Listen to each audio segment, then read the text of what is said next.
there, Amanda. Well, hi. How Like does it? I didn't just spend like 5 days with you. I know.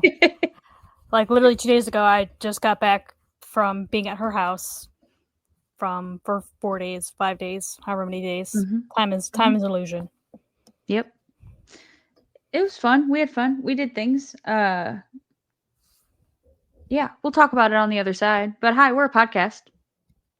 I'm Nikki, and that's Amanda. Say hi, Amanda. Hi, Amanda. We're just two neurodivergent best friends traveling the neuroverse together because we're living in a neurotypical world and we are not neurotypical girls. Amanda, Yes. what we talking about today? Today, it's another part in our series of neurodiversity or neurodivergence in media. Like, this is all headcanon to us. These aren't necessarily characters that are explicitly like autistic, ADHD, what have you, but ones that we sometimes see a little bit of ourselves in, and just kind of resonate with. So this episode is about Hiccup. I think his full name's like Hiccup Horrendous Haddock the Third. I think it's his full name. Damn. But he from How to Train Your Dragon. So we're talking from him about particularly the first one because right now when this episode goes up, the live action remake of the original animated movie is still in theaters. And I think Nikki told me she thinks she's only seen the first one.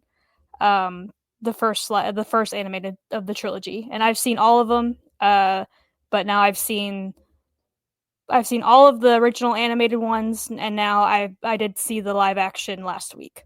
So, and this is what gave me the idea, is because I hadn't seen the original in a very long time, and this was before I had seen, like, before I had come to terms with, well, maybe I am neurodivergent, and so I saw a lot of traits in Hiccup, like of myself in Hiccup, and so this is, like I said, this is kind of headcanon. We're not diagnosing him or anything. It was just kind of like a fun little segment we like to do of neurodiversity characters that we've noticed. Right, So. because things that autistic and neurodivergent ADHD people, whatever you want to say, do are things that all humans do. It's just we do them to a degree in which it can affect our life or experiences to agree. We experience things differently than other people, but they're all human experiences still. So that's why it's easy to see things that, like, oh, I resonate with that. I do that all the time in characters because it's a human experience, right? Same thing goes for neurodivergence in characters because it's still a human experience. So, yeah, that's what we're going to talk about today. I'm going to half-ass let her lead with this. It's been a long time since I watched the movies. I did watch a little, like, compilation of, like, some of the best scenes. I do remember quite a bit from the first movie, but it has been a while since I've seen it. It's more so fresh in your brain, and you took the liberty of putting a bunch of notes in here, so thank you. So we're gonna do that. And yeah, it's gonna be probably, I don't know. We always say it's probably gonna be a short one, and then ends up being an hour anyway. So we're just not even gonna go there. Let's just let's get into it. What do you want to talk about? What do you want to start this with? Talk to us about Hiccup. Well, so first of all, it's even like his dad, Stoic, who is played by Gerard Butler, both in the live action and in the animated.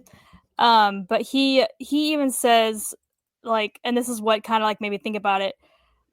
As he's talking to his friend, and I'm quoting him, it said, "He doesn't listen. He has the attention span of a sparrow. I take him fishing and he goes hunting for trolls." So I feel like, obviously, attention span, big issue for ADHD people. Yeah. So I originally was leaning towards Hiccup having ADHD with like a touch of autism. So we could just call him like ADHD.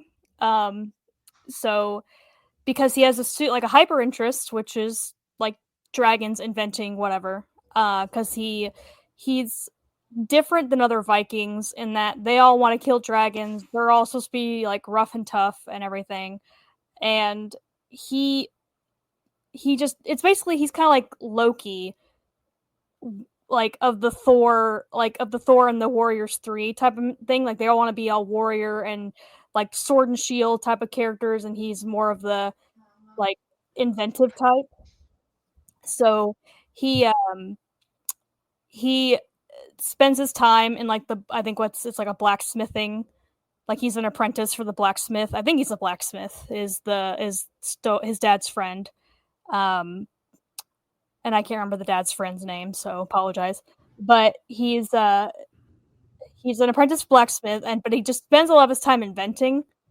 He does use one of his inventions, and he's able to take down the Night Fury, which ends up being toothless, right? So no other Viking was able to take or even like see a Night Fury or take down a Night Fury or anything, but because of his invention, he was able to take down a Night Fury that no one else was able to take down. So so I think that's kind of showing like being different isn't bad, you know? It's like, yeah, because everyone else is the same, like none of them have been able to take down the ultimate dragon like he was able to. So what do you think about that? Like, do you remember that scene where he was yeah. like, at least in live, I don't remember what it looks like. I think it's the same in the animated. I think the animated is very close to live action, but in the live action, he uses like a giant crossbow, like ballista looking thing, is how he takes down Toothless. Yeah, and doesn't it wraps him up, right? Like in a bunch of like rope, and then he goes and tracks him down and finds where he is, and then realizes that like when he sees him, he's like gonna like do the whole thing where I'm gonna kill him, and then he's like, I can't kill this thing, and he ends up cutting him loose. Yeah. And he feels like a disappointment to like his dad, basically his entire culture, his society. Yeah. He's like, because he even says later, like anyone else would have killed him. He's like, he tells Astrid, he's like, anyone else would have killed him. I don't know why I couldn't kill him. I'm just a bad Viking. And so she's like, yeah, and she's like, well, yeah, you are, but that's okay. And so it's okay that you are. She's like, yeah, any one of us would have killed him, but you didn't. So yeah. And I'm so glad he didn't, because he's the cutest little thing ever, and I love Toothless. Yeah, because he I even looked at after I remember seeing the original animated one in theaters, and I was like, Toothless reminds me of Stitch from Lilo and Stitch. And I looked up, it's some of the same people that worked on that movie. I don't know if it's the director or the animator. I want to say like one of the animators that animated Stitch, and like maybe a director or a writer worked on Lilo and Stitch, also did the animated, did the did How to Train Your Dragon, what's cool is that in the trilogy of How to Train Your Dragon has the same director as the live action one does. So the same director to do. Oh yeah, you told me that. Yeah, that was his first, and that was his first live action movie. But so yeah, basically he tries for years to like fit in with his village, but then he learns to use his differences to help, and then eventually like he saves everybody because he bonds with Toothless and everything. And I saw when I was looking up like on Reddit and like Tumblr and stuff, like people who also saw ADHD or autism in Hiccup, they also was like, and Toothless is kind of autistic too, because he's also different. He tries to mimic people, like they're like when he tries to mimic Hiccup's smile, and he doesn't, and because he doesn't know what to do, and so he doesn't want to be touched at first. It takes a little bit to warm up to him. I mean, Toothless is basically a giant cat. Like that's anytime I see people, like when people talk about like if they've watched the movie for the first time, they're like, "Oh, he's a giant cat," and I feel like all cats are a little bit autistic. So I mean, you can fight with me all he you gives want, big cat vibes for sure. Yeah, he's definitely a big cat. He's more cat than dog. And so one of the posts I saw was that they thought that that Toothless was a little bit autistic. So, like, let me see one of these. It said, Yeah, it said so. This is from Tumblr. A person, the handle is Lila Hamar. It says, so, like, okay, people are asking for more. I'll add a little bit. I can honestly do a whole essay on this. They said, first of all, I don't think this basically they're talking about what they think that, like, about Hiccup and Toothless. Yeah. It said, I don't think this is reading as much of a stretch, considering Chris Sanders and Dean DeBlois previously directed Lilo and Stitch. That movie is clearly about neurodivergence, and Lilo is definitely autistic. It's if you look at the film with the ADHD autistic analysis in mind, certain parts become even more emotional. For example, I guess in the forbidden friendship scene, which they're drawing in the dirt, says Hiccup is stimming/engaging in his special interest by doodling Toothless. Toothless notices, and even though he doesn't fully understand it, he still makes an effort to join in. They get closer, both literally and figuratively, by sharing an activity that's important to Hiccup. Then at the end of the scene, Hiccup reaches out to touch Toothless, but he flinches away. It isn't until Hiccup turns his gaze away and holds out his hand, removing the pressure of eye contact and allowing Toothless to approach him on his own terms, they finally make contact. So they become friends, meeting each other at the level that's most comfortable for each of them, respectively. So that's another little thing that. And they also noted, like, what I did is, like, Hiccup has the attention span of a sparrow, struggles with his filter, has a special interest / hyperfixation on dragons. Toothless is touch avoidant, takes a while to warm up, tries his best to make others friendly gestures, even though he doesn't fully understand them. They're both socially rejected until they find each other and realize they can communicate and understand each other far easier than they were able to with their peers. And so basically, they've got the two neurodivergent people in the village just hooked up and became the ultimate power duo, you know? Yeah. Yeah, I think that definitely speaks to the neurodivergent experience, because I don't know about you, but I feel like I have always found it easier to relate to people who are also neurodivergent in some way, because when we're talking,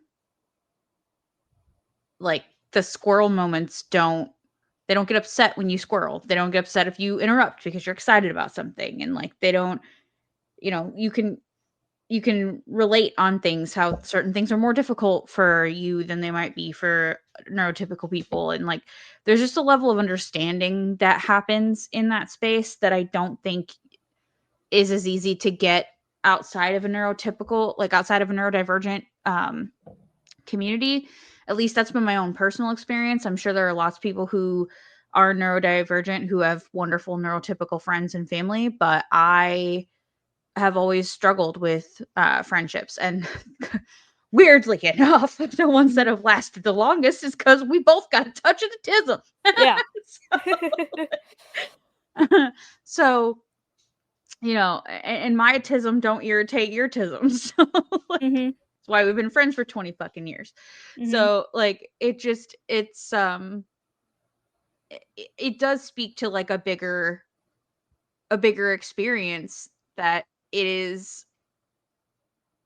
think it's something that most neurodivergent people will share, is just that difficulty feeling like you don't fit in, feeling like nobody understands you, and then you find this one person or thing or community where you feel seen and heard and loved for the first time, and the things that are weird about you in your community where you currently are not weird to this community, and you start to realize that there are other people like you, or that you've found something that you're so deeply connected to that makes you feel alive again, and like you matter, and like you're making a difference. And it's such a cool thing to see. One of the scenes that I watched today was that one where they first are trying to, like, get, like, it's after he had already cut him down, and he was trying to figure out why he couldn't fly. He realizes he only has half his tail fin, and then he starts to, like, draw him, and he's thinking, and then we see him make the little tail fin for him and get closer and closer or whatever, and they learn to fly together. And it's like the whole thing where they're, like, learning to fly together, for me, like, if you want to look deeper into that as someone who's an adult watching a child's cartoon show, it's like you found this person or this companion that you're so mutually in tune committed. with.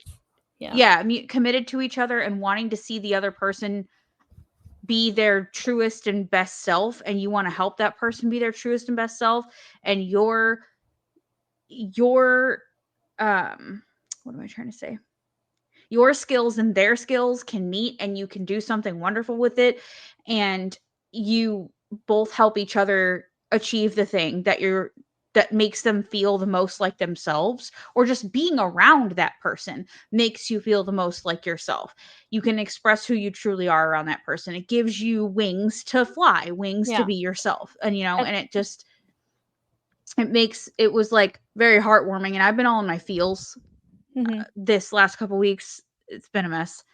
But I always get a little teary-eyed during the flying scene, like when they first take off, because it's like, oh my god, you did it, like you guys did it, and like when they finally get to the point where they've got it figured out and he starts to learn how to do it by himself without Hiccup. And I don't know, it's just it's one of those things that if you are someone who has always struggled to fit in, you can definitely see how Hiccup finding this dragon, knowing that he's supposed to kill this dragon, he's supposed to not want to be around this dragon.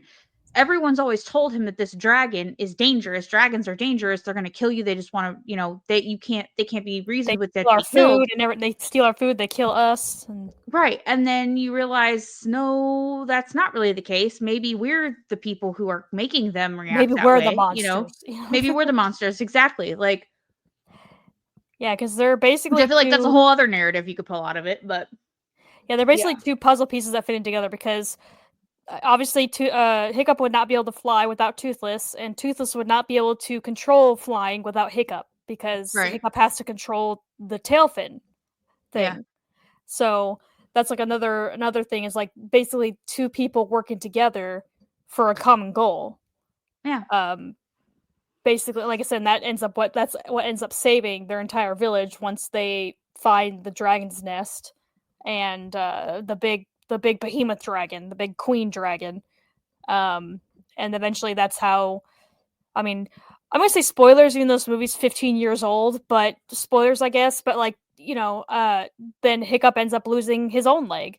And so not only in our headcanon, like, these are two neurodivergent characters, but then you have actually very, like, obviously canon disabled characters. But disabled in the way that they don't let their disability hinder them. Like, they don't make it seem like, not necessarily an excuse, but they don't make it, because sometimes, like, when you have like a movie or something where the disabled character, they kind of either infantilize them, or they kind of make it like a super big deal type of thing. Like, oh, they're gonna overcome this disability. Like, yeah, you overcame it. He's like, oh, I lost my leg. Well, I guess I gotta get on with my life. So they even like retrofitted his little stirrup thing for his new leg, for his, like, because after losing his real leg. So they, like, even his friends, like the blacksmith guy, he even like helped it. Like, he's like, oh, I made some modifications to your stirrup thing, and then now he's able to then retrofitted it for his new leg.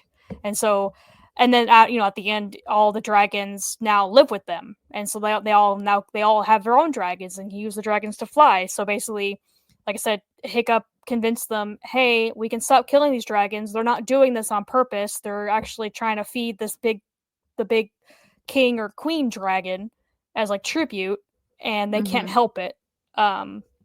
Like this big dragon that kills them if they don't, basically do what it says. But like, until that point, like, another thing that he does is, I touched on it, like, he kind of hyper focuses, like, to the point where he disregards everything else, like, including important tasks and his own friends, for like his inventions. Because, like, in the meantime, he's trying to figure out how to help Toothless and keep Toothless a secret, but they're also doing the trial by fire or trial of flame or whatever they call it, where they try to pick which of the kids is going to be the best one of the group, and then their prize is killing a dragon. And so he he's hyper. What's funny is that he hyper focuses so much on his inventions, and because he's doing that and learning more about Toothless, and Toothless is like, he sees that dragons don't like eels, dragons like grass, which is basically catnip for, like, this kind of grass, which is basically catnip for them. They all have a certain spot where they like to be scratched and everything, and so that's what makes him. And this is like, I see it as almost masking, because he is doing the best in these little group exercises about like training to kill dragons, but it looks like he's really controlling the dragon when he's just kind of basically being nice to the dragons. And so they don't see it. He's basically masking what he learned with Toothless, but they see it as, oh, he's finally coming around to like what we want to do. And like, for like, obviously Astrid, I think Astrid's a little bit autistic too, because she's like, everything has to be, this is like a certain set of rules, everything has to be perfect, everything has to be like, she's very orderly type of person, and she's very hyper focused on her goal. Yeah. And so, and she immediately like zeroes in on Hiccup's being suspicious. So I think she's like, Hiccup was the worst of the Vikings, and now all of a sudden he's the best. I don't buy it.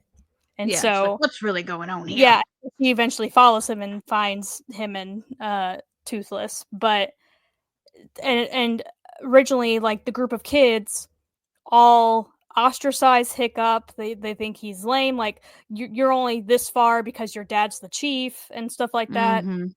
But then once he masks enough to make it seem like he's actually really good at controlling dragons, they all decide to be his friend now. Like, originally he was always left out. Like, they would all sit and eat lunch together or study together, and he was always sitting at the other table by himself. But then once he became a quote unquote good Viking, then they all wanted to be his friend.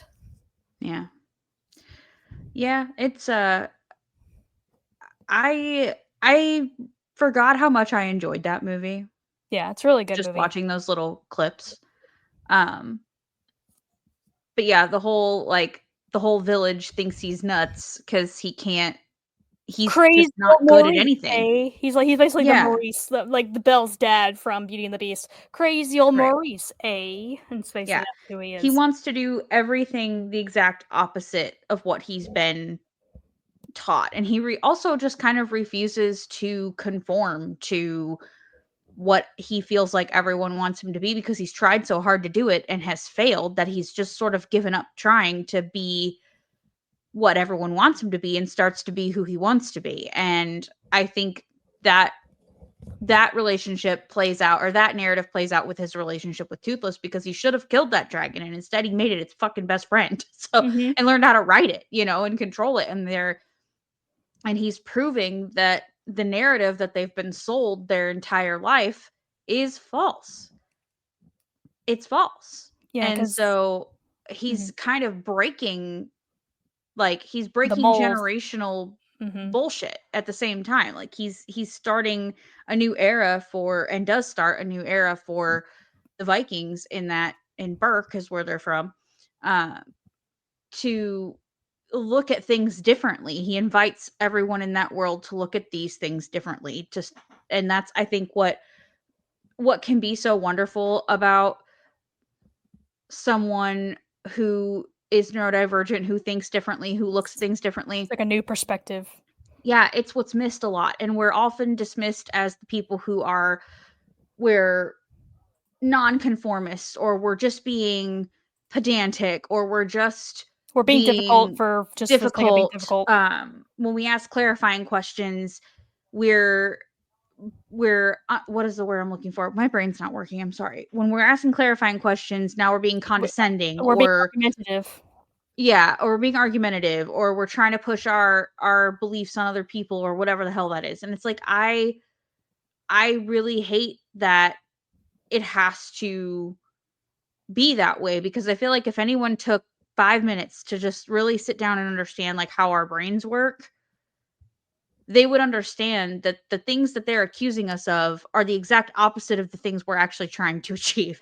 And sometimes that can be worked through with how we present the things we want to present, but a lot of times it's not something that's ever going to be much different. We present how we present for a reason. We are different because we are meant to be, and maybe we're meant to be different because we're meant to show the world there's a different way of doing things. And I truly believe that. I've always believed that these brains are made this way because they're meant to make change in the world. And it's frustrating when it's pushed back on because it just isn't what's convenient for other people, or it's not socially acceptable, or whatever. I feel like there is starting to be a little bit of a shift in that the more that this is talked about on social media and the more that people start to understand. But I do still think we have a long way to go as a society to go from wanting to kill dragons to befriending them. Do you know what I mean? Yeah, So I because feel like that's even another narrative. like before his dad accepted him, after it was like the scene after he cut Toothless loose and figured out he couldn't kill him, he goes back to his dad, and his dad, like up until this point, up until like probably the very end of the movie, he would talk over Toothless. He would not listen to him, or Hiccup. He would not listen to him. He would basically instill like what he wanted for Hiccup on him without hearing what Hiccup wanted. So originally Hiccup, when he basically kind of like burned part of the village down when all the dragons were attacking him, and that was when he knocked Toothless out of the sky, he messed up by burning one of the buildings down, and his dad got super mad at him, understandably, because he did cause property damage. But Massive property yeah, damage. and then Hiccup tries to mask by saying, when I just see it, and his dad doesn't believe that he knocked the Night Fury out of the sky because no one else saw it, and so and Hiccup goes, when I just see a dragon, I just have to kill it, I gotta, even though obviously that's a lie.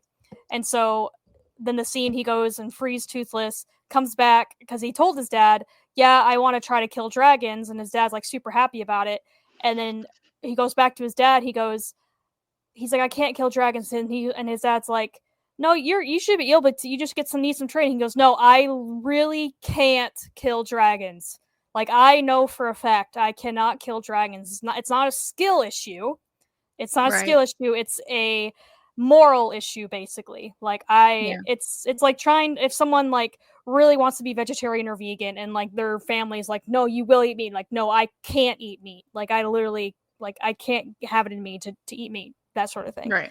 And so his dad talks over. He's like, no, you'll do this training. Like, we basically, most of the adults are gonna go. We're gonna be leaving to find the dragon's nest, and you kids are gonna stay here and do dragon training and stuff. And he goes, deal. And then Hiccup's like, I feel like this conversation is very one-sided. And then Stoic is like, deal.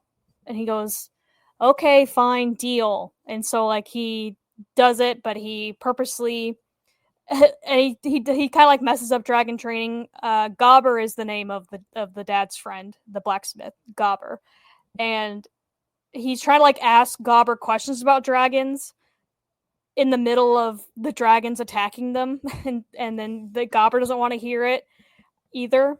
And what was so funny is when Stoic and the rest of the adults come back to back to the town after they couldn't find the dragon's nest, and he comes, everyone that stayed behind was like, oh, you should be so relieved, Stoic. Everyone's so happy, now that Hiccup is gone, or something like that. Like, now the old Hiccup is gone. And so, and at first it doesn't seem like he's very concerned. Like, he almost like smiles, like, wait. And so they kind of make it seem like Hiccup died or something. But then Gobber's like, no, he's just the best at dragon training class. And Hiccup and Stoke's like, what? My son? Me? Come again? You're talking about my son, right? Hiccup? He's the best at everything.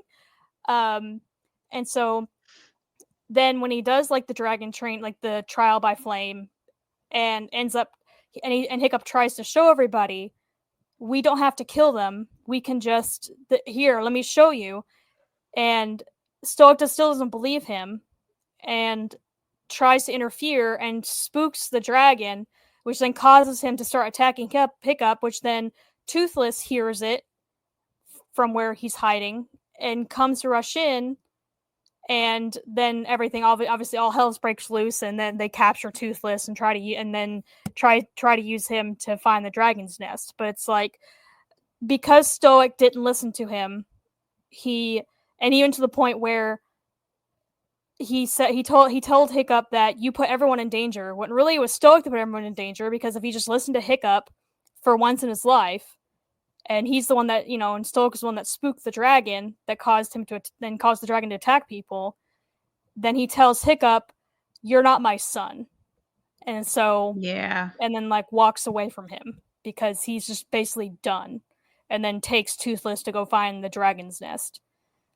And because Hiccup is not the best at explaining things and trying to get his thoughts out, which is very neurodivergent, he's not very good at explaining a lot. He's not very good at being very direct type of thing. Like, he is trying to like almost like beat around the bush, but his dad is very, he's like his name. He's very stoic, does not want to listen to a single thing his son has to say. He's like, it's basically his way or the highway. Yeah. Sort of mentality. But basically, Hiccup then trains all the other kids about how to ride dragons to go save, because the adults, he tries to tell his dad, like, but there's like a huge dragon there. You won't be able to kill it. It's like basically as big as a mountain type of thing. And tries to save him, but then they won't listen to him. And so him and the other kids have to like basically take it upon themselves to save all the adults and to save the rest of the dragons and like Toothless and stuff.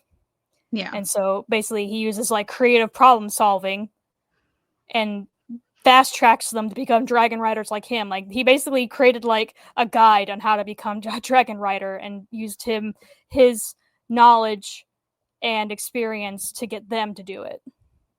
Yeah. And had his dad just listened, maybe this shit wouldn't have been so bad. It's like, it wouldn't have been a movie. We understand that. We're not saying like he should have listened, because like we understand the movie, the drama has to happen for the movie to happen. But it's also like, it's very relatable in the fact of like, it's an authority figure or a parental figure not listening to their child when their child has something constructive to say, something that would actually benefit not only like just themselves or even the parent, but like everybody in the village. Yeah. Because often, I mean, not all the time, again, we're not a monolith, like we like to say, but often when we do think about different ways to do things, it's not just for the betterment or the ease or the comfortability of ourselves. We're thinking about, how does this happen as a whole? Like, what is this going to affect? How is this going to affect everyone as a whole? Like, this helping me could also in turn help other people, right? And it's just like when it's like when sense people of talk justice about type of thing. Yeah, and it's like, also, he doesn't think it's right to kill dragons. He's seen what is really going on, and he's seen what no one else is seeing, and he's trying to tell them like, hey, look, you've got it wrong. Like, I've seen it, you've got it wrong. And they're like, how could this dumb kid know anything, right? I don't know. It's just a damn good movie. If you haven't seen How to Train Your Dragon, go watch it. Yeah, the whole trilogy is great. They will make you cry. And when I watched the live action, and she said like the flying scene like made me tear up and everything, and then it just the whole like it just gave me chills. Like, it has probably like the top 3 like flying scenes of any movie. Like another one would be The Rescuers Down Under, has another really good flying scene. But I remember even seeing like the first like animated movie in theaters and thinking like, damn, whoever the composer is, which I know now is John Powell, it's like he really did not have to go that hard for a kids movie, but he did. He did. Yeah, and we love him for it. Yes, we do. Well, ma'am, do you have any more thoughts on this matter? Nope. Like I said, these just a headcanon thing, because there's like a lot of traits you can put, and as we said before, it's like the dose makes the poison type of thing. Like, we understand there's a lot of neurotypical people that do stuff, or like, neurotypical people are like, oh, I have this hobby, does that mean I hyperfocus and have ADHD? Or like, I like orderly things, does that mean I have autism? No, that's not what we're saying. We're just saying like, this is like, at least for me personally, like Hiccup just for me in my headcanon is it just, especially watching the live action version last week. It just everything everything he did or said. I'm like, God, you my little neurodivergent baby, you poor little thing. All right. Well, I guess this was a shorty. That's fine. Let's get maybe that's the key. We just don't say it's going to be short. Yeah. Yeah. We don't make promises we can't keep, you know? Right. All right. Well, if you're sticking around for fun and fuckery, we have I think we're doing a question today. Yeah, question. So we're going to pull a little question, have another little chitty chat about nothing or something. Who knows? If you're not sticking around, all the podcasty things are in the show notes. Give us a follow, a like, a share, a comment, wherever you would like to do any of those things would be great. We would like other people to know we exist. Please and thank you. All right, let's hit the fun and fuckery. Here we go.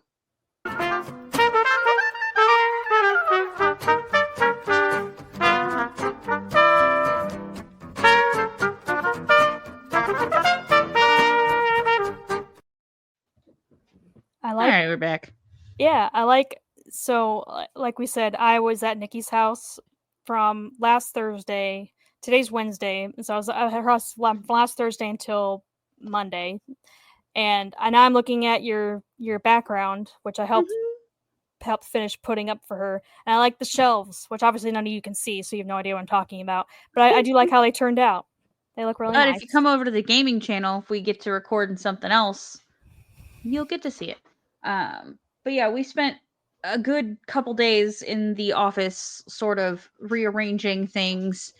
Most of what you can't see is most of what my husband has, which was the main thing that needed to be organized and fixed up, is on the wall that I'm facing.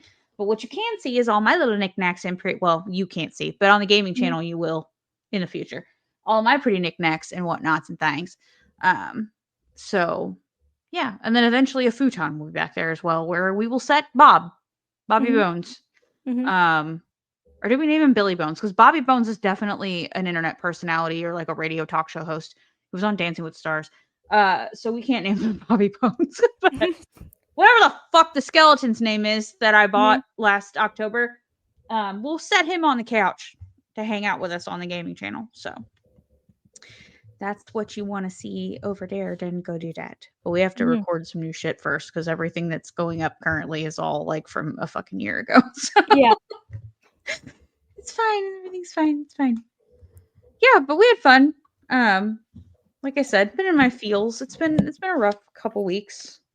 I don't know what the fuck's going on. Probably all the planets and the world fucking domination and destruction that's going on right now. It's like what's that saying? It's like I need a girl with a nose ring and crystals to tell me which planet is making me sad, and the reply. Oh, I know exactly what it is. It's Earth. Yeah, Earth is making me sad.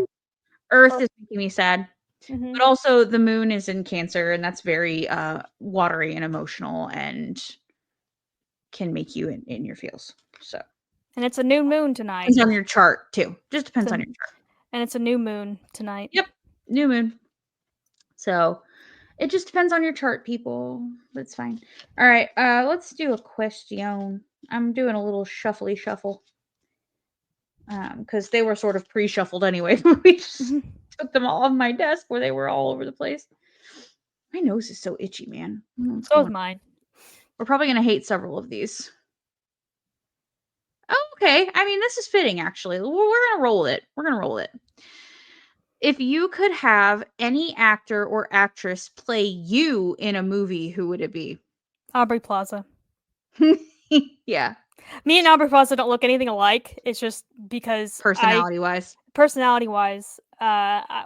she could definitely do that. Like, she's more like dry, like probably a lot more dry than I am, a lot more stoic than I am. But she, I just always think like Aubrey Plaza. I need someone like that's like awkward, but also kind of dark at the same time.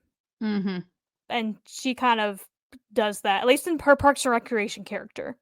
Obviously, I don't know how she is in real. I don't know how much she is in real life. I feel like she is the same, because I feel like she gets typecasted. She plays like the same kind of character and everything. Yeah. So, which is fine. Something wrong with that. But like she was in Agatha All Along, and she was in Legion, and like I said, she was in Parks and Rec, and plus a million other things. So but yeah, Aubrey Plaza, that one's easy for me. I don't know. I have no idea. I'm so bad with actresses and actors, but I don't know. Who would you pick to play me? Oh, it's like, okay, I'm trying to think like physically. It's like, do we want to do physically? Do we want to do personality wise? Like personality they tend to be. And now of course it's like that time. It's like where I can't think of a single actor. I mean, I'm thinking. Well, I said the other day that I sort of feel personality wise like Wednesday Addams and Enid like combined. mixed. I'm kind of that's kind of how we set up my shelves behind me too. Is like on one side is my bright, happy Disney shit. My other side is my Maleficent, witchy, hocus pocus shit. So like I feel like I'm very much that sort of person. So I'm trying to think of an actress who's like really good at doing both. Yeah. And we're probably gonna get roasted for this. I'm sure people are listening going, this person. But yeah. I don't know. I have not a fucking clue. These are not things I think about all the time, so I would not have an actual answer for this. Mm-hmm. I don't know. Maybe Jennifer Coolidge, just because I love her. But also, how about like Jennifer Lawrence, because she's very awkward. Like whenever you watch her in interviews, she's very like awkward. Jennifer Lawrence. Yes, I love that. Yes. Like the whole my dress is broken. She's up there. And then or she walked up to like that thing, and then like she walked up to the microphone, and then like people were like looking at her. I don't know what they were doing or like what she was supposed to do. She just kind of looks at you, she goes, "Wait, what? What am I supposed to do? Huh?" Yes, and so she's very like awkward, and obviously like sometimes like what do you mean? What do you mean? Yeah, that one. Yeah, and so I feel like Jennifer Lawrence, like, because she's played like not like dark characters, but more like dramatic. Like she played Katniss Everdeen, she played Mystique, but then she also plays like kind of like really kooky character, like Silver Linings Playbook. She kind of played like kind of like out there characters, so she can do both, I think. Yeah, I'm so down for that. That's a wonderful answer. That's a great answer. We're gonna roll with that. Well, I don't know if we got anything else. Yeah, I think both our brains are a little crispy fried.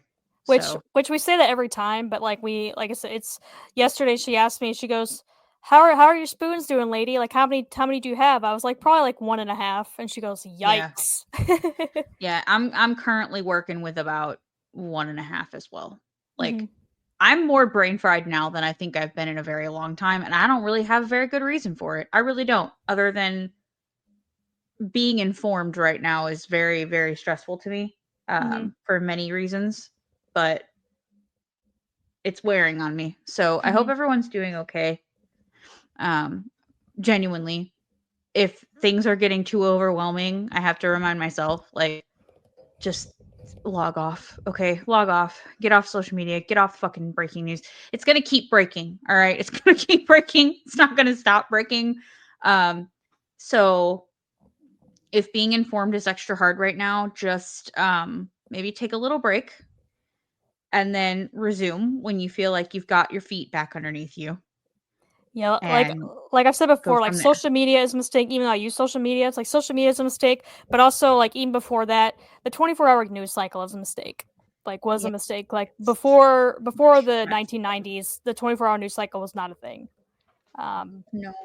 So it was always like you either got your news at like the 6 o'clock or the 10 o'clock or whatever it was, the 5 o'clock and the 10 o'clock, and that was it. Yeah, it's got a bitch stressed the fuck out. So we're just not gonna anymore. But yeah, we love you guys. Thanks for hanging out, and we will catch you. Ow, fucking hell, that hurt. Just jam my fucking elbow. Rude. Anyway, we'll catch you next week for an info dump. It's Saminder's turn. Yeah. So yeah, we're gonna hit you with an info dump next week. All right, we love y'all. Catch you next week A goodbye. Bye. Fucking maybe. Goddamn mouse.